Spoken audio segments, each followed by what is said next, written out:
For many troops, post-traumatic stress disorder is the war that never ends, and my next guest knows it well. Clint VanWinkle was a Marine who fought in Iraq in 2003 and came home a very different man. His memoir is called Soft Spots. He joins me now live from Norfolk, Virginia.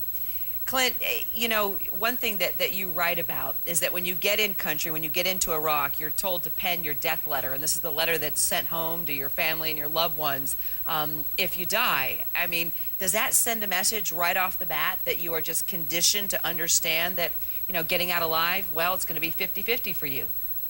I think when you join the military, you have that understanding, or at least you should if you're in a combat MOS, that death is possible.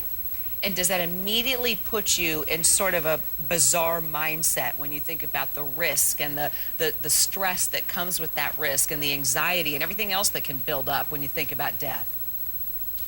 As soon as you start training, you know that there's that possibility. I mean, you don't join the Marine Corps and expect it all to be easy days. Now, when you got home, you told me that, or you write about rather, that your experiences never left your mind. What kind of experiences are you talking about? The combat experiences, firefights, things like that. They stay with you. When you see certain things, it's hard to release those images. You mentioned even shooting a little Iraqi girl by mistake. What happened? I'm not exactly sure. I'm not sure if I shot her, but it's an image that's stayed with me for a few years. So you came home and you said you started to snap. Define that for me. Just angry all the time, drinking. It just felt like I was losing control of my life. Did you ever feel homicidal? No, I didn't feel homicidal or suicidal, but you never know when you're going to reach that point. You know, you see these guys getting there, and so I made a decision to go get some help. So you didn't go as far as John Russell, obviously. I mean, he's being charged for murder now. But can you relate to him in any way after hearing about this story and hearing about him opening fire in this stress clinic? Not at all. Not at all. Why not? No. I mean, that's your main support group are the troops, and I can't imagine opening fire on anybody, especially, you know, the guys that are there with you supporting you. So do you think it's more than just combat stress then? I think so. So were there stress clinics when you were there in Iraq? No, I was there in 2003, and we were the initial invasion, so there wasn't much of anything. So, okay, so, well, that's interesting. At any time, did you think, boy, I wish I had someone to turn to, I wish I had somebody to talk to?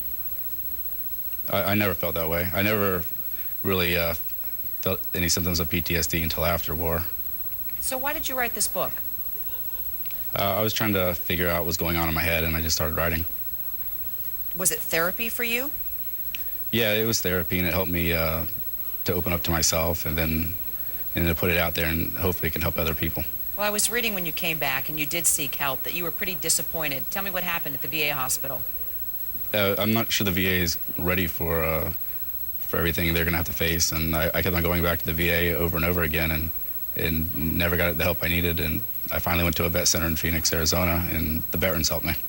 So what does the military have to do when you, just looking at your own experience and seeing what happened here with Sergeant Russell opening up fire in the stress clinic? I mean, what does the military need to do now? If you could sit down and advise the president or the head of the VA, what would you say? Well, I mean, when you look at the military and the VA, those are two different things. I think the military is doing a good job. I think the VA could learn a lot from the military. I mean, we've had one shooting out of all this time, so I think they're doing a pretty good job. Clint VanWinkle, the book is Soft Spots, a Marine's memoir of combat and post-traumatic stress disorder. And if you don't know what a soft spot is, read the book. Clint, thanks. Thank you. Well, you know the term or wish